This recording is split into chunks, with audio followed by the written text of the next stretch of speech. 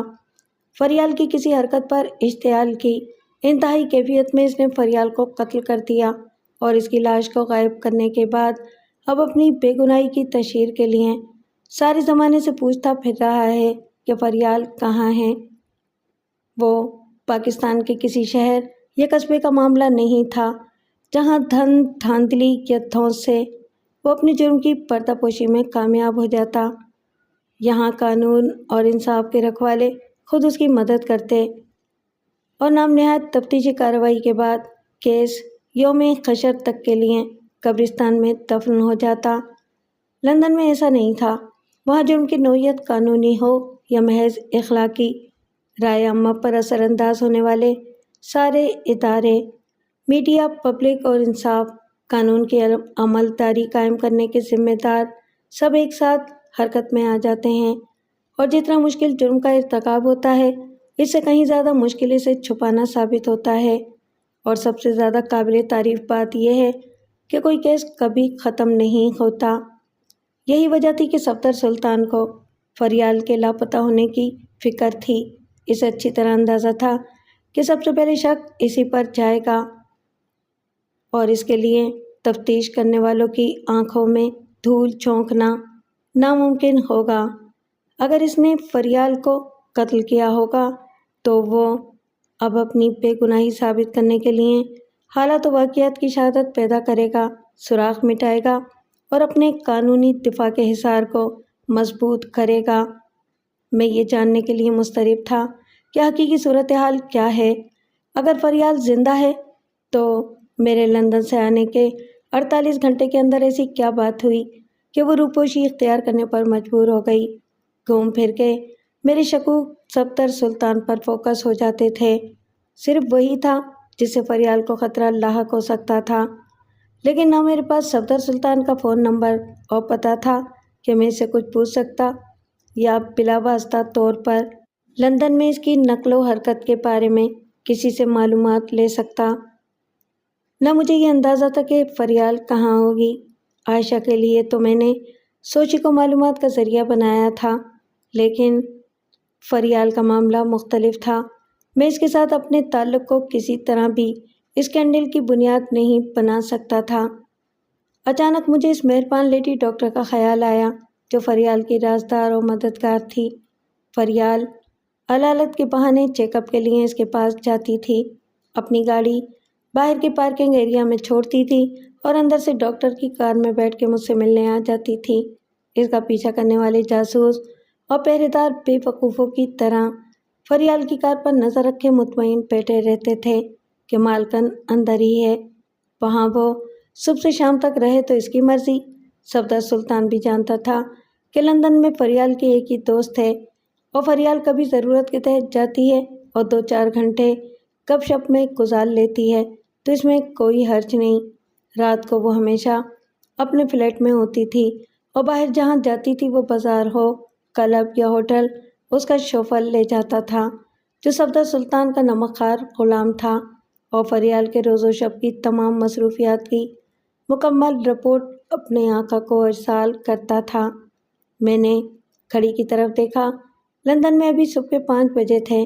فریال کی دوست lady doctor شائستہ بڑی خوش اخلاق تھی، میں سے کئی بار مل چکا تھا۔ وہ خاموش طبع اور بہت لیے دیے رہنے والی عورت تھی۔ ایسا لگتا تھا جیسے کام کی بات کے سوا کوئی بات کرنا اسے اچھا نہیں لگتا تھا۔ بعض اوقات تو مجھے کوفت ہونے لگتی تھی۔ میں نے فریال سے کہا تھا کہ آخر تمہاری یہ سہیلی اتنی آدم بزار کیوں ہے؟ فریال نے کہا، تمہیں دیکھ کے اسے کچھ ہو جاتا ہے۔ کیا مطلب؟ میں نے چڑ کے کہا، میری صورت ایسی ہے؟ فریال نے متانت سے سر ہلایا۔ غالباً بلکہ یقیناً، لا حول بلا قوت، اپنی صورت دیکھی ہے اس نے؟ رومیو، اس سچ سے تمہیں مرچیں لگی ہیں نا؟ اس کا شوہر تو مرتا ہے اس کی صورت پر۔ اب میں نے خود کو کنٹرول کیا۔ وہ دراصل پیشہ ور عاشق اور کامیاب شوہر جھوٹ بولنے پر مجبور ہوتے ہیں میری طرح۔ میرے نزدیک مجھے شک ہوتا تھا کہ فریال اس دوستی کو ایک ذاتی مقصد کے لیے اہمیت دینے پر مجبور ہے، مگر ایسا ہرگز نہیں تھا۔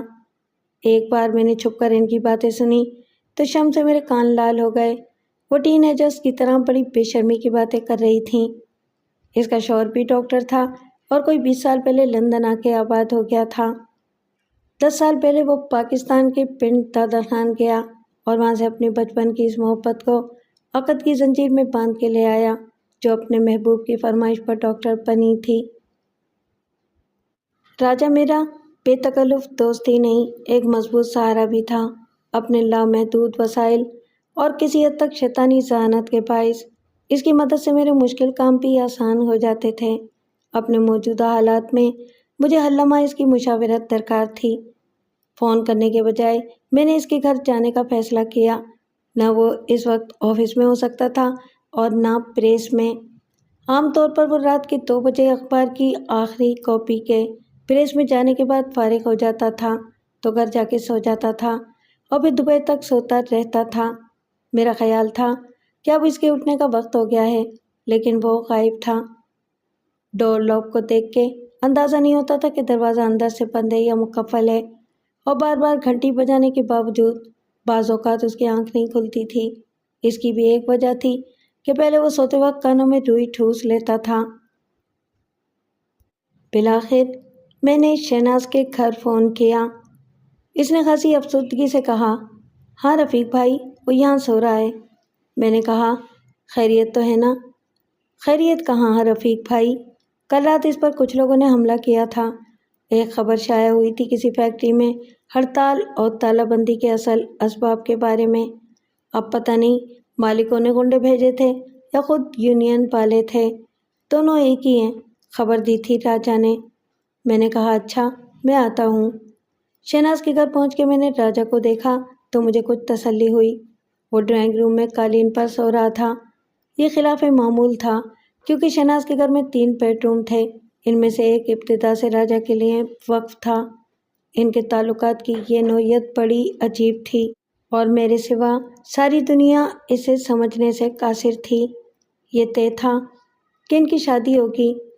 شہناز تو خیر بڑی نیک نیتی اور خشوع و خضوع سے راجہ کو چاہتی تھی، مگر باہر کوئی نہ کوئی چکر چلائے رکھنے والا راجہ بھی سچ مچ کسی کے عشق میں مبتلا تھا تو وہ شہناز تھی۔ شہناز نے راجہ کی ایک جھلک دکھا کے مجھے مطمئن کر دیا تو میں نے کہا، یہ کب آیا یہاں؟ صبح 4 بجے۔ میں لاؤنج کی ایک کرسی پر بیٹھ گیا۔ اور ڈرائنگ روم میں کیوں سو رہا ہے؟ کہہ رہا تھا ڈاکٹر نے فوم پر سونے سے منع کیا ہے، کمر میں بھی چوٹ آئی ہے، ریڑھ کی ہڈی پر۔ وہ رونے کے قریب ہو گئی۔ میں نے کہا، شہناز، تم کیسی ڈاکٹر ہو؟ تم نے دیکھا کوئی ایکس رے یا MI رپورٹ؟ اس نے خود بتایا ہے۔ میں نے کہا، شہناز، اچھی طرح جانتی ہو تم کہ کرائم رپورٹنگ کرتے کرتے وہ اسٹوری رائٹر بن گیا ہے، دنیا بھر کی جھوٹی سچی کہانیاں گھڑتا رہتا ہے۔ مجھے تو وہ ٹھیک لگ رہا ہے، میں جگاتا ہوں اسے۔ شہناز نے تذبذب کا مظاہرہ کیا۔ آرام کرنے دیں اسے۔ میں اٹھ کھڑا ہوا۔ 7-8 گھنٹے ہو گئے آرام کرتے۔ تکلیف میں ہوتا تو ایسی گہری نیند آتی؟ خراٹے یہاں تک سنائی دے رہے ہیں۔ بس وہ تمہیں پریشان کرتا ہے اور تم کو بھی پریشانی اچھی لگتی ہے۔ میں نے سوتے ہوئے راجہ کے لات رسید کی۔ اٹھ مردے، منکر نکیر آ گئے۔ وہ ہڑبڑا کے اٹھا اور شہناز کو دیکھ کے کچھ گھبرایا۔ اس نے کرا کے کہا، آہ یار، مرے ہوئے کو کیوں مارتا ہے؟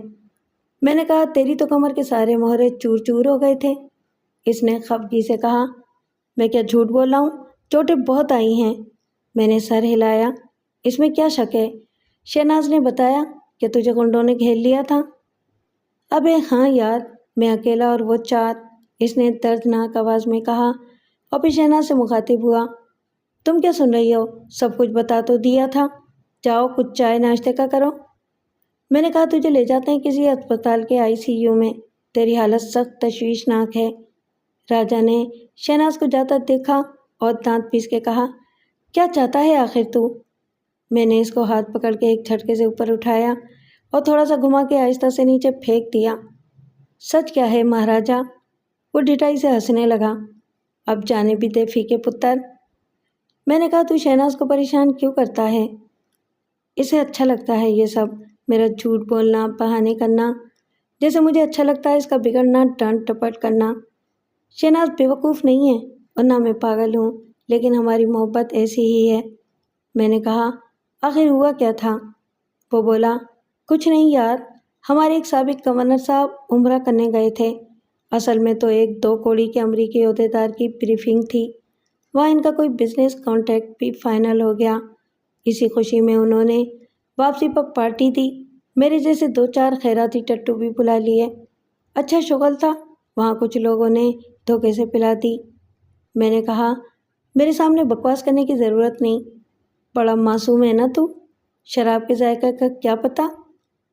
اس نے سوچ کے جواب دیا یار حرکت تو ایسی کوئی نہیں کی تھی، پہلے تو خرابی یہ ہوئی کہ واپسی پر میری گاڑی اسٹارٹ نہیں ہوئی، میں نے اسے وہیں چھوڑ دیا۔ میزبان نے کہا کہ وہ خود صبح اپنے ڈرائیور کے ساتھ بھیج دیں گے۔ ایک خاتون کے ساتھ مجھے بٹھا دیا کہ یہ آپ کو ڈراپ کر دیں گی، ان کا نام بھاگ بھری تھا۔ وہ مجھے اخبار کے دفتر کی طرف لے جانے لگی تو میں نے کہا کہ بی بی آج ڈے آف ہے، مجھے گھر جانا ہے۔ کہنے لگی کہ ٹھیک ہے گھر چلو، وہیں تو رہتی ہوں میں، تمہارے اخبار کے آفس کے پیچھے۔ میں نے اسے پرملامت نظروں سے دیکھا۔ اور تو نے کہا ہوگا کہ آپ نے تو میرے دل کی بات کی، اللہ جزائے خیر دے۔ ابھی نہیں یار، اب اتنا بدذوق بھی نہیں ہوں میں نے کہا کہ مجھے اپنے گھر جانا ہے جہاں میری مس یونیورس بیوی میرے لیے چشم بھرا ہے۔ وہ بہت ہنسی کہ تم کو نشے میں یہ بھی یاد نہیں کہ تمہاری تو شادی نہیں ہوئی۔ میں نے کہا کہ نشے میں میری اتنی عقل خراب نہیں ہوتی ہے کہ مجھے چڑیل بھی پری نظر آئے۔ بس اس کے بعد گاڑی روک کے اس نے مجھے اتار دیا، میں پیدل چل پڑا۔ اس وقت آدھی رات کو نہ جانے کہاں سے 2 موٹر سائیکلوں والے نمودار ہو گئے۔ وہ ایک پہیے پر موٹر سائیکل اٹھا کے چلانے کا مقابلہ کر رہے تھے، میں ان کی لپیٹ میں آ گیا۔ میں نے کہا کہ یہ کیا بدمعاشی ہے، فٹ پاتھ پر موٹر سائیکل چلاتے ہو؟ وہ سالے ہٹے کٹے مشٹنڈے بگڑے ہوئے رئیس زادے، انہوں نے مجھ پر چڑھائی کر دی کہ یہ تیرے باپ کی فٹ پاتھ ہے، خود تو سڑک کے بیچ میں چل رہا تھا۔ خیر غنیمت ہے ہڈی پسلی سب سلامت ہیں۔ تو بتا تیری شکل پر نحوست کیوں برس رہی ہے؟ میں نے کہا چائے پینے سے پہلے منہ دھو لے، پھر کپڑے بدل کے چل میرے ساتھ، میں بہت پریشانی میں مبتلا ہوں۔ وہ اٹھ کھڑا ہوا۔ اللہ نے مقدر میں جو چیز لکھی ہے فیکے پتر وہی ملے گی۔ اب دوپہر کے 12 بجنے والے تھے۔ لندن میں ڈاکٹر شائستہ کو فون کرنے کے لیے یہ وقت انتہائی مناسب تھا، لیکن میں نے پہلے براہ راست فریال کے اپارٹمنٹ کا نمبر ملانا بہتر سمجھا۔ دوسری طرف گھنٹی بجی تو میں نے ریسیور شہناز کو تھما دیا۔ ذرا پوچھو کہ فریال کہاں ہے؟ وہ کچھ حیران ہوئی۔ آپ خود کیوں نہیں پوچھتے؟ بتاؤں گا بعد میں نے کہا۔ ریسیور دوسری طرف سے اٹھا لیا گیا تو شہناز نے کہا ہیلو جی، کون بول رہا ہے؟ میں ڈاکٹر شہناز ہوں، مجھے فریال سے بات کرنی تھی۔ میں نے اسے ہاتھ کے اشارے سے اور زیر لب کہا پوچھنا وہ کہاں ہے، کب ملے گی؟ شہناز نے سر ہلایا۔ میں اس کی فرینڈ ہوں۔ وہ نہیں ہے؟ اچھا جی، کہاں گئی ہے؟ بتا کے نہیں گئی۔ کب آئے گی؟ نہیں پتہ۔ چلیں جی، آپ بتا دیں کہ لاہور سے ڈاکٹر شہناز نے فون کیا تھا، موقع ملا تو میں پھر بات کروں گی۔ راجہ ناشتہ کرتے ہوئے مجھے گھور رہا تھا۔ یہ کیا چکر ہے؟ میں نے کہا فریال غائب ہے۔ اس کا میں کیا مطلب نکالوں؟ کیا وہ اغوا ہو گئی ہے یا برازہ و رغبت تو سے جان چھڑا کے فرار ہو گئی ہے؟ میں نے کہا آج صبح صفدر سلطان نے فون کیا تھا مجھے۔ پہلے اس نے سر ہلا کے اچھا کہا۔ میں نے کہا اس نے بڑی فرونیت کے ساتھ مجھ سے پوچھا تھا کہ فریال کہاں ہے؟ پھر تو نے کیا گالی دی اسے؟ شہناز تم کان بند کر لو اپنے اور منہ بھی پھیل لو، راجہ نے حکم دیا۔ میں نے اسے ایک دندان شکن جواب دیا، لیکن اس کے بعد سے میں سخت تشویش میں مبتلا ہوں۔ وہ خود تو پاکستان سے بھاگا ہے اپنی بیوی کو قتل کر کے، معلوم نہیں وہاں کیا ہوا ہے کہ فریال روپوش ہونے پر مجبور ہوئی۔ مجھے تو ڈر یہ بھی ہے کہ کہیں اس نے فریال کو… راجہ نے میری بات کاٹ دی۔ اب ایسا 30 مار خان نہیں ہے وہ، اتنی ہمت تو تھی نہیں کہ یہاں رہ کے اپنی دولت اور طاقت سے قانون کا مقابلہ کرتا، گرفتار ہوتا تو ضمانت کرا لیتا، وہاں فریال کو قتل کر دے۔ ناممکن۔ ناممکن کچھ نہیں ہوتا راجا، اشتعال کی حالت میں دماغ کام نہیں کرتا۔ میں نے کہا، آخر فریال کہاں ہے؟ پتہ چل جائے گا فیکے پتر، گھبرا مت۔ میں نے فون اٹھایا۔ اس کی رازدار ہے ڈاکٹر شائستہ، فریال کی کوئی بات اس سے چھپی ہوئی نہیں۔ اور بھی بہت لوگ ہیں یار، اخبار والوں کا پورا نیٹ ورک ہے، لندن میں چیوٹی بھی گم ہو جائے تو پتہ چلایا جا سکتا ہے، راجا نے کہا۔ دوسری طرف سے خود شائستہ نے فون اٹھایا۔ ہیلو، میں نے کہا، ڈاکٹر شائستہ، میں پاکستان سے رفیق بات کر رہا ہوں۔ جی، اس نے مختصراً کہا۔ کیا آپ کو فریال کے بارے میں کچھ معلوم ہے کہ وہ کہاں ہیں؟ جی نہیں، میں نے اسے بھی پوری بات بتائی اور اپنے خدشات کا اظہار کیا۔ آپ کے خیال میں وہ کہاں ہو سکتی ہے؟ اس نے فون کیا تھا کہیں سے؟ میری بات نہیں ہوئی۔ میرے بیٹے سے اس نے کہا تھا کہ ممی کو بتا دینا میں خیریت سے ہوں اور پھر فون کروں گی۔ یہ کل صبح کی بات ہے، پھر فون نہیں آیا۔ میرے ذہن سے تفکرات کا باری گراں اتر گیا۔ اگر وہ پھر فون کرے تو اسے کہیں کہ مجھ سے ضرور بات کرے۔ جی بہت اچھا، شائستہ نے کہا اور فون بند کر دیا۔ میں راجا کو اپنے ساتھ لے گیا ہوٹل میں۔ راجا نے مجھے دیکھ کے کہا، یار تو کچھ ضرورت سے زیادہ ہی ٹینشن لے رہا ہے۔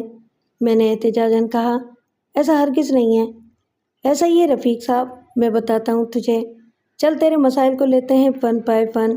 پرابلم نمبر 1 فریال کی تھی، رائٹ؟ کیا کیا فرض کر رہا تھا تو؟ خیر، قصور تیرا نہیں، تیرے عشق خانہ خراب کا ہے۔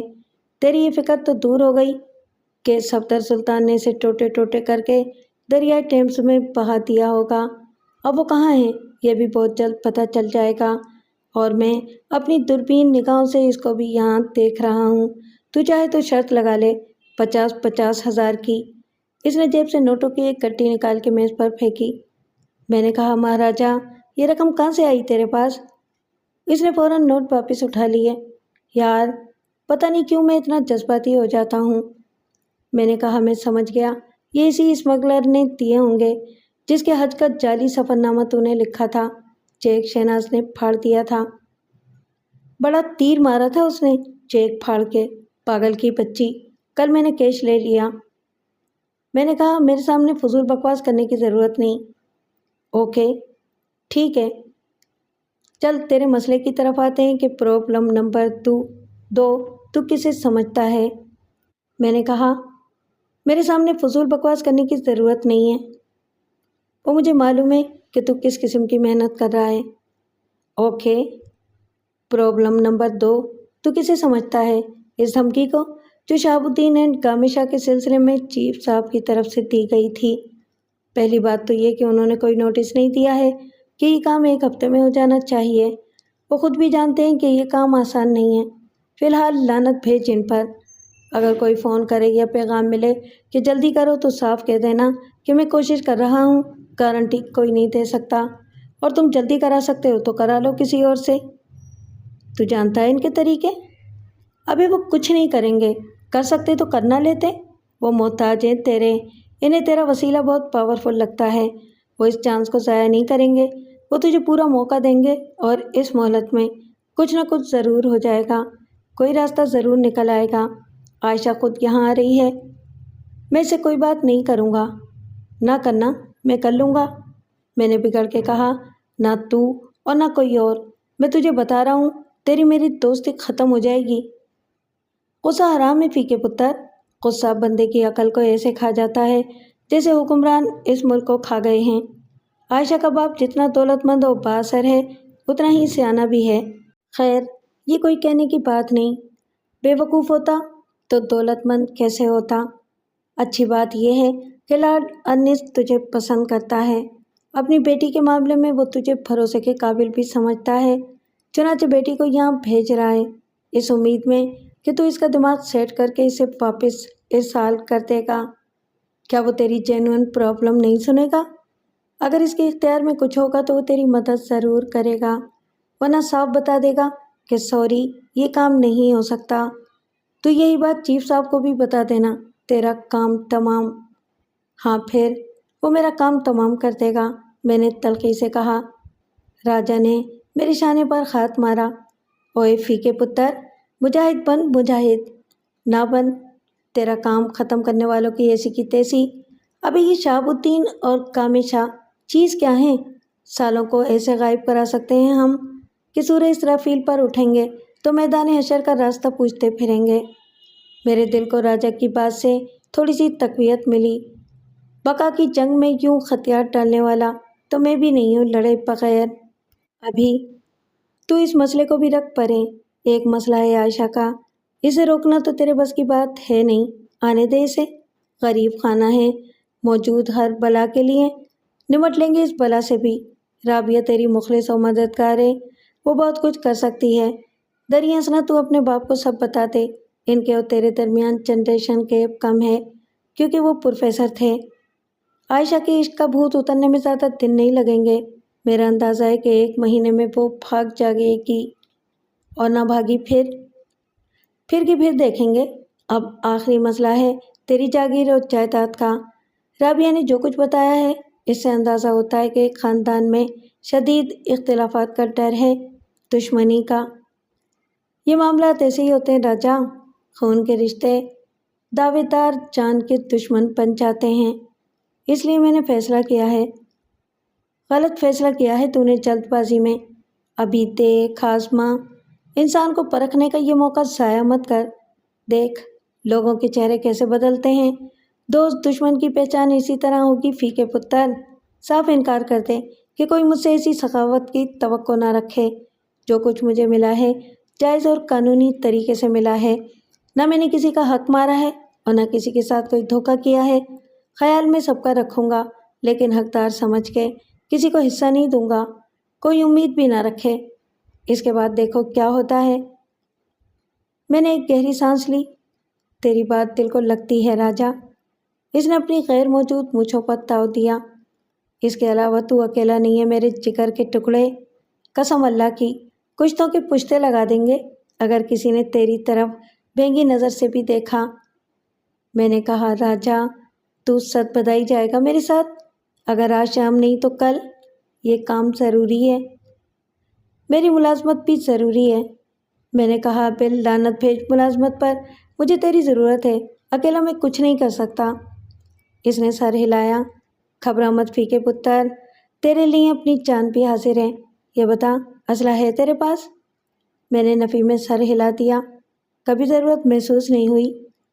تیرا واسطہ جن دشمنوں سے ہے وہ صرف طاقت کی زبان جانتے ہیں، ان کا مقابلہ کرنا پڑا تو کیسے کرے گا؟ پہلے کی بات اور تھی، اب کی بات اور۔ جو لوگ آج طاقت کی توازن کی بات کرتے ہیں وہ بے وقوف نہیں ہیں۔ خیر تو فکر مت کر، اس کا بندوبست میں کر دوں گا۔ اینٹی ڈکیتی کا ایک بندہ ہے میرے قابو میں، تھانے دار ہے۔ وہ کیا کرے گا؟ وہ تجھے ہر چیز فراہم کر سکتا ہے، کلاشنکوف اور دستی بم سے لے کر راکٹ تک، ہر چیز وہ حسب ضرورت کسی کے قبضے سے برآمد کرانے کے لیے حاضر اسٹاک میں رکھتے ہیں۔ راجا نے رازداری سے کہا۔ مجھے بہت شاندار چیز دی تھی اس نے، سائلنسر والا خودکار ریوالور۔ کسی کو گولی مار دو تو اسے بھی پتہ نہیں چلتا کہ آخر ہوا کیا۔ تو نے ایسی خطرناک چیز کیوں لی؟